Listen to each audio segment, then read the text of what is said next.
সে বলছে টেলিফোন ঠিক আছে, সে বলছে টেলিফোন ঠিক আছে। তো আপনার আমি সেই মিরাজ হোসেন গাজী, দেশের সবচেয়ে জনপ্রিয় নেত্রী, সাবেক প্রধানমন্ত্রী, সাবেক ব্রাজিলীয় নেত্রী, শহীদ প্রেসিডেন্ট জিয়াউর রহমানের সহধর্মিণী বেগম খালেদা জিয়ার সাথে তার ড্রয়িং রুমে একান্তে কিছু কথা, কিছু আলাপন। শুধুমাত্র এই জায়গাতেই যদি আসলে গল্পটুকু শেষ হতো, তাহলে আমার যারা শুভাকাঙ্ক্ষী প্রিয়জন তারা অনেকেই হয়তো বলতেন আমি সৌভাগ্যবান। কিন্তু মিরাজ হোসেন গাজী একজন সাংবাদিক, তার জন্য সবচেয়ে ব্যর্থতার, সবচেয়ে অসহায় যদি কোনো মুহূর্ত থেকে থাকে ওই কথোপকথনের ঘটনাটি। আরেকটা টেলিফোন যেটার মধ্যে এতক্ষণ কথাবার্তা হয়েছে, ওই টেলিফোনটা আমরা অন করে রেখেছি, এই যে মোবাইলটা, এটাতেই টেলিফোনের কথা বলা।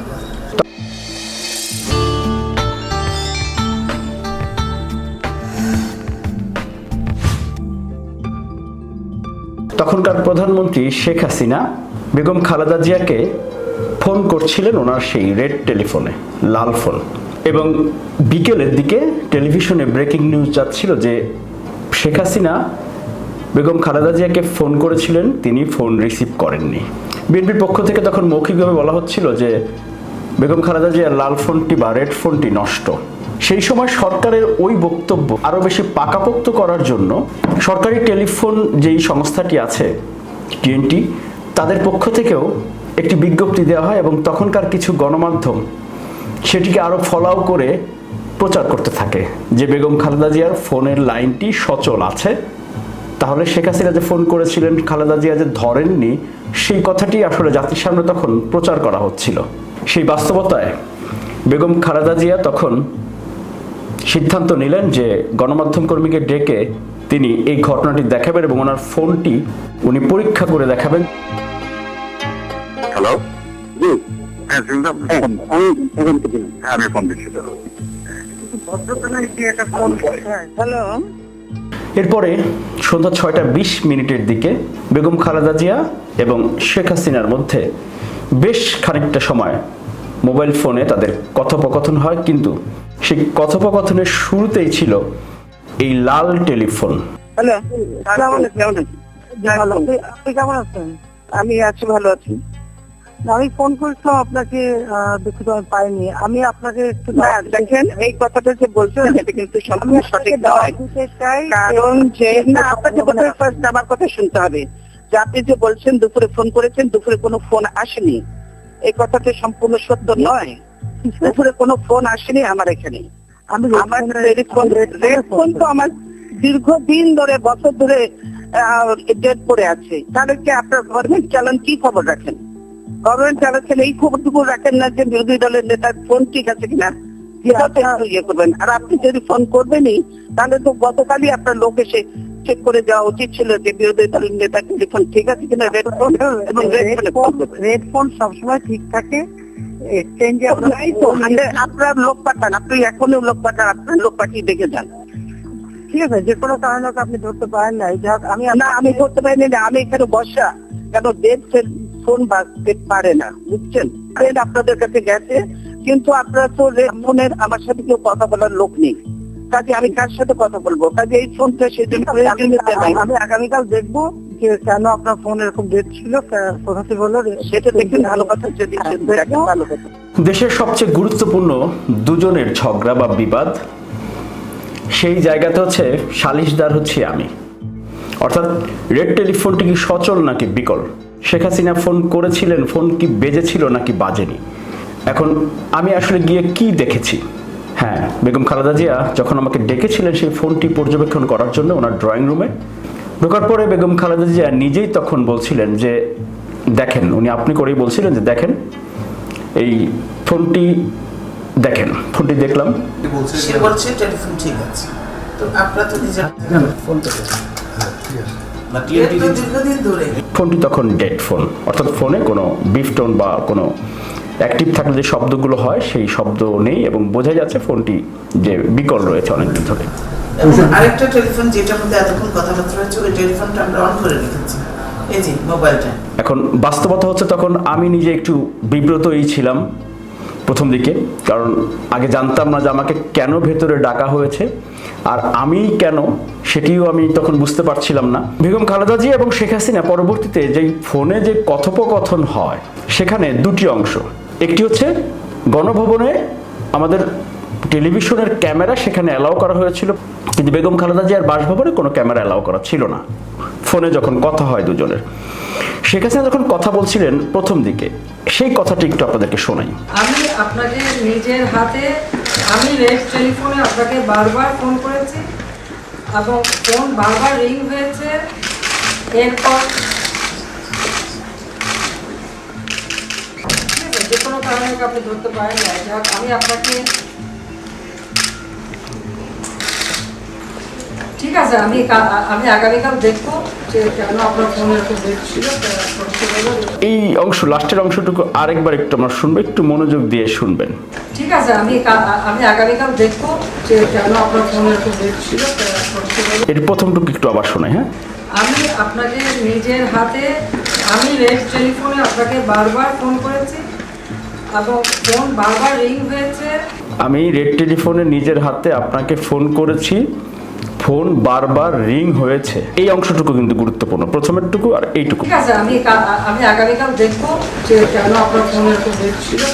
হ্যাঁ, ঠিক আছে, আমি আগামীকাল দেখবো কেন আপনার ফোনটি তাহলে ডেট ছিল, সেটি দেখবো। অর্থাৎ বেগম খালেদা জিয়া তখন বারবারই অপপ্রান্ত থেকে বলছিলেন যে কর্মকর্তারা টেলিফোন অফিসে আগের দিন জানিয়েছিলেন যে, যেহেতু একটি গণমাধ্যম সহ বিভিন্ন জায়গায় একটি খবর আসছিল যে শেখ হাসিনা ফোন করতে পারেন সংলাপের জন্য, আলোচনার জন্য, এই কারণে তারা একটু আগাম রেড টেলিফোনটি সচল রাখার জন্য টেলিফোন অফিসে জানিয়েছিলেন। যে ফোন ডেট সেই ফোনে রিং হবে কি করে? এইটাই তো মন মানসিকতা পরিচয় যে আপনি কি সত্যি কথা বলছেন কিনা। আমি সত্যি কথা বলছি। আমি কাল পর্যন্ত চেক করেছি যে আপনি করতে পারেন, এগুলো রিউমার সাথে ছাড়াচ্ছে, সেজন্য আমি ফোন চেক করেছি, আমরা রিপোর্ট করেছি। আপনাদের লোকজন কেউ আসেন, তারা তো আমরা তো মানুষ বলেই মনে করে না, কেউ কাজে আসেও না, এটা টেলিফোন ঠিক করে গরজ মনে করে না, কিছুই করে না। যেটি গণভবনে শেখ হাসিনার সামনে যে ক্যামেরা ছিল, যে দেখছেন যে আমরা আপনি ক্যামেরা নিয়ে কথা বলছেন, আমি আমার সামনে ক্যামেরা আপনি কি ক্যামেরা ঘিরে বসে আছেন এবং আমার এখানে কোনো ক্যামেরা নাই। আমার এখানে ক্যামেরা কেউ নেই, বুঝছেন? অফিসে হলে আমাদের সুবিধা হতো, ক্যামেরা থাকতে সুবিধা হতো, কিন্তু সেগুলো করিনি। আমি এত নতুন কাজ করতে চাই না, নিজে কাজ করতে চাই না। তারপর টেলিভিশনে দেখবো আপনারাই ক্যামেরা দেখাচ্ছেন, আমাদের এখানে ক্যামেরা কিছু নেই। আমার নিজের পর্যবেক্ষণ আর হচ্ছে শেখ হাসিনার যেই স্ববিরোধী কথা, এতে করে কিন্তু প্রমাণিত যে বেগম খালেদা জিয়ার রেড টেলিফোনটি তখন নষ্ট ছিল বা বিকল ছিল, এবং খালেদা জিয়াই সত্য কথা বলেছেন। ওনার সেই আত্মবিশ্বাস ছিল বলেই সাংবাদিক হিসেবে আমাকে তিনি ডেকেছিলেন, বা সাংবাদিককে ডেকে তিনি সেটি সারা দেশবাসীর কাছে, জাতির সামনে তুলে ধরার জন্য বলেছিলেন। কারণ তখন তার বিরুদ্ধে ব্যাপকভাবে অপপ্রচার চালানো হচ্ছিল নিয়ন্ত্রিত সেই সময়ের গণমাধ্যমে। এখন তাহলে আমি আসলে কি করতে পেরেছিলাম? আমি দেখেছিলাম এরপরেও সেই সত্যটা জাতির সামনে উপস্থাপন করতে পারিনি। তখনকার গণমাধ্যমের বাস্তবতায়, তখনকার সরকারের নিয়ন্ত্রিত গণমাধ্যম প্রতিষ্ঠানগুলোর উপর যেই চাপ, সাংবাদিকদের উপর যেই চাপ, আমি তখন সেই রিপোর্টটি করতে যখন অফিসে আসি, আমি নিজে আস্তে আস্তেই জানতাম যে এই দৃশ্য বা এই ঘটনাটুকু প্রচার করতে পারবো না, বা সেটি এর মধ্যেই অফিসে নির্দেশনা চলে গেছে যে বাংলা ভিশনের সাংবাদিক মিরাজ হোসেন গাজী যেহেতু ভেতরে গিয়েছে, গোয়েন্দা সংস্থা তো তখন সঙ্গে সঙ্গে সবাই জেনে গেছে। আমি অফিসে আসার আগেই কিন্তু ফুটেজ এবং এই নিউজ যেন প্রচার না হয়।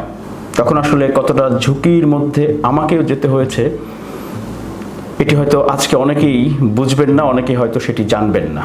এবং দুর্ভাগ্যজনক হলো সাবেক 3 বারের প্রধানমন্ত্রী এমন একজন ব্যক্তির অভিযোগ বা আক্ষেপ বা তার অনুরোধী বলা চলে, জাতির সামনে তার আত্মপক্ষ সমর্থন করার মতো সেই কথাটি, তার কথাগুলো জাতির সামনে তুলে ধরাই হচ্ছে সাংবাদিক হিসেবে আমার মূল দায়িত্ব বা মূল কর্তব্য।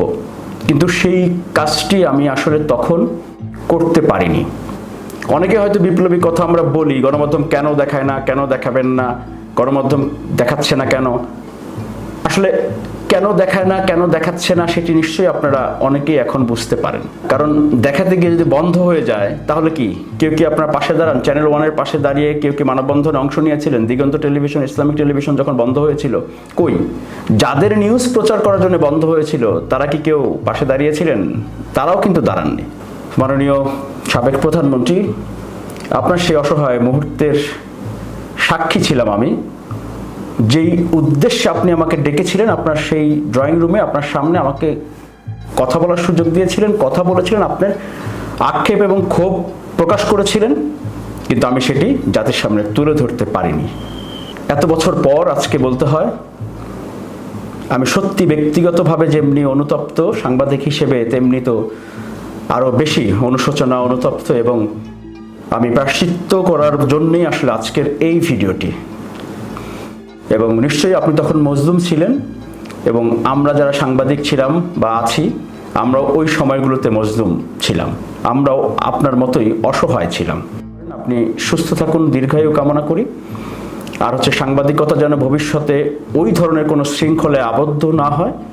বর্তমানে যারা ক্ষমতায় আছেন, আগামীতে যারা ক্ষমতায় আসবেন, সবাই নিশ্চয়ই এই উদাহরণটুকু খেয়াল রাখবেন।